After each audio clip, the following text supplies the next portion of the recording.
नमस्कार, मी Dhananjay Sanap the Agrowon show मध्ये तुमचं स्वागत।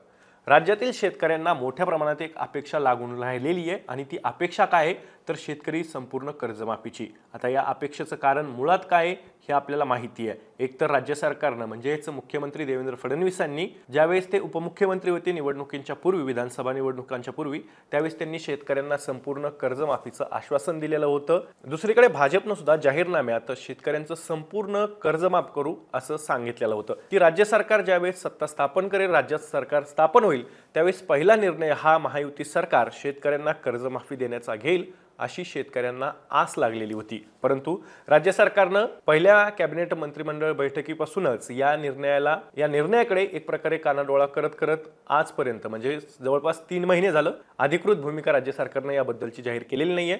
फक्त 5 वर्षात ही कर्जमाफी शेतकऱ्यांची करण्यात येईल, आम्ही आश्वासन दिलं होतं ते पूर्ण करण्याचा प्रयत्न करू असं थातूर मातूर उत्तर देऊन वेळ मारून नेण्याचाच प्रकार आतापर्यंत राज्य सरकारकडून करण्यात आलाय आणि त्यामुळे राज्यातील शेतकऱ्यांवर कर्जाचा बोजा सुद्धा मोठ्या प्रमाणात वाढलेला आहे। आता अर्थात बँकांकडून एकीकडे असंही सांगितलं जातंय की राज्य सरकारने जे काही आश्वासन दिलंय त्याच्यामुळे शेतकरी कर्जमाफी मिळेल या आशेवरती कर्ज फेडत नाहीयेत आणि त्यामुळे बँकांची सुद्धा मोठ्या प्रमाणात गोची झालेली आहे आणि त्यामुळे शेतकऱ्यांना सुद्धा एक मोठ्या प्रमाणात अडचणीला सामोरे जावं लागतंय की बँकांकडून नव्यानं कर्ज शेतकऱ्यांना दिलं जात नाही। याच्याबद्दल आपण सविस्तर मागच्या व्हिडिओत बोललेलोच आहे, पण आजचा मुद्दा काय आहे, अधिवेशनाचा पहिला आठवडा संपला। या अधिवेशनाच्या पहिल्या आठवड्यात अशी शेतकऱ्यांना अपेक्षा होती की पुरवणी मागण्या पण आल्या, पुरवणी मागण्यांमध्येही कर्जमाफीच्या अनुषंगाने काही निर्णय घेतला जाईल का, त्या पद्धतीची काही हालचाल केली जाईल का, तर तसंही कुठे दिसलं नाही।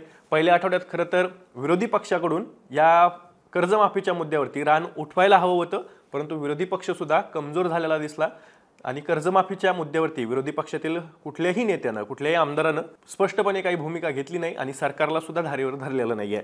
त्यामुळे आता शेतकऱ्यांची अपेक्षा जी काही होती कर्जमाफीची, जी काही आहे अजूनही, ती कुठेतरी त्या अपेक्षेवरती शेतकऱ्यांना पाणी सोडून द्यावं लागतंय की काय आणि राज्य सरकारच्या परत कथनी आणि करणीतला फरक या निमित्तानं शेतकऱ्यांना पाहायला सुद्धा मिळतोय की काय अशी शंका शेतकऱ्यांच्या मनात पुन्हा एकदा उपस्थित होऊ लागली आहे। म्हणजेच लबाडा घरचं आवतण जेवल्याशिवाय खरं नसतंय अशी चर्चा शेतकऱ्यांमध्ये सध्या सुरू आहे। 10 मार्च रोजी राज्याचा अर्थसंकल्प हा सादर होणार आहे आणि राज्याचे अर्थमंत्री अजित पवार यांनी यापूर्वीही राज्यातील शेतकऱ्यांच्या पाठीमागे सरकार हे खमकेपणाने उभा असेल असं सांगितलेलं होतं। दुसरीकडे मुख्यमंत्री देवेंद्र फडणवीसही वारंवार हे सांगतायत की आम्ही राज्यातील शेतकऱ्यांच्या पाठीशी उभे आहोत, परंतु कर्जमाफीच्या मुद्द्याला ते हात घालत नाहीयेत।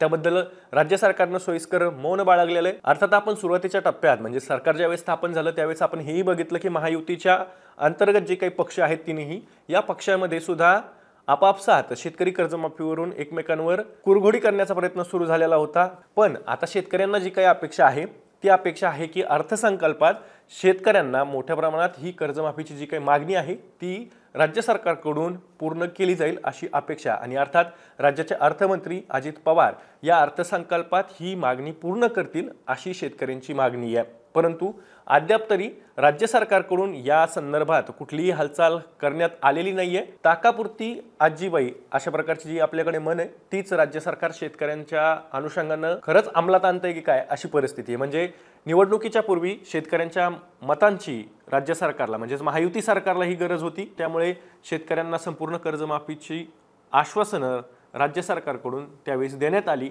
परंतु निवडणुकांच्या नंतर मात्र मोठ्या प्रमाणात या जी काही आश्वासनं दिली आहेत, जी काही ग्वाही दिली आहे याच्याकडे राज्य सरकारचं कानाडोळा केल्याचं दिसतंय। त्यामुळे आता राज्यातील शेतकऱ्यांवरती कर्ज वाढले आणि जवळपास 31,000 कोटींचा बोजाही शेतकऱ्यांच्या डोक्यावरती आणि त्यामुळे शेतकऱ्यांची मागणी आहे की संपूर्ण कर्ज हे राज्य सरकारनं माफ करावं, कारण की त्याचा शब्दही दिलेला होता। आता याच्यामध्ये खरं तर 2 कारणं तर आपण जसं वारंवार बोलतोय की एक आहे नैसर्गिक आपत्तीचं आणि दुसरं आहे केंद्र सरकारच्या धोरणांचं, राज्य सरकारच्या धोरणांचा, ज्यामुळे शेतकऱ्यांच्या शेतमालाचे भाव हे पडलेले आहेत। दुसरीकडे नैसर्गिक आपत्तीमुळे मागच्या 2-3 हंगामापासून शेतकऱ्यांचं उत्पादन सुद्धा घटलेलं आहे आणि केंद्र सरकारच्या धोरणामुळे शेतमालाला जो काही भाव अपेक्षित होता, शेतकऱ्यांना वाटत होतं चांगलं उत्पादन झाल्यानंतरही की आम्हाला चांगला भाव मिळेल, परंतु तसं काही झालेलं नाहीये। राज्यातील प्रमुख पिकांचं म्हणजे सोयाबीन असेल, कापूस असेल, या पिकांसोबतच कांदा असेल, अन्य पिकांचे सुद्धा म्हणजे मक्यापासून सगळेच पिकांचे भाव हे शेतकऱ्यांना किफायतशीर मिळालेले नाहीत, चांगले भाव मिळालेले नाहीत। त्याच्यामुळे अर्थसंकल्पात हे आश्वासन पूर्ण करावं अशी शेतकऱ्यांची मागणी आहे। परंतु राज्य सरकारनं मागच्या आठवड्याभरात जर का आपण बघितलं विधिमंडळाचं अर्थसंकल्पीय अधिवेशन सुरू आहे. या मागच्या आठवड्याभरात याबद्दल कुठलीही हालचाल प्रशासकीय पातळीवरती, शासनाच्या पातळीवरती झालेली आपल्याला पाहायला मिळालेली नाही आहे. इव्हन हा मुद्दा विधिमंडळात चर्चेला सुद्धा आलेला नाही आहे. त्यामुळे शेतकऱ्यांना या अर्थसंकल्पात कर्जमाफी मिळेल अशी शक्यता आता धूसर होण्याची चिन्ह दिसू लागलेली आहेत. त्यामुळे राज्य सरकारच्या कथनी आणि करणीतला फरक पुन्हा एकदा पाहायला मिळतोय. आता ही सगळी मागणी तुमची आहे. तुमच्या कमेंट्स ह्या यूट्यूबच्या चॅनलवरती आपल्याकडे येत आहेत. तुम्ही कर्जमाफीची मागणी लावून धरा असंही तुम्ही म्हणतायत. राज्य सरकारने आश्वासन दिलेलं आहे तेही खरं आहे, परंतु राज्य सरकार शेतकऱ्यांना फारसं गांभीर्यानं घ्यायला तयार नाही. याबद्दल राजकीय विश्लेषकांचं आणि जाणकारांचं असं मत आहे की शेतकऱ्यांची राजकीय ताकद संपलेली आहे आणि त्यामुळेच राज्य सरकार शेतकऱ्यांना मोठ्या प्रमाणात गांभीर्यानं घ्यायला तयार नाही आहे. शेतकऱ्यांना आश्वासन देऊन सुद्धा ती आश्वासनं पूर्ण करण्यासाठी राज्य सरकार प्राधान्य देत नाही.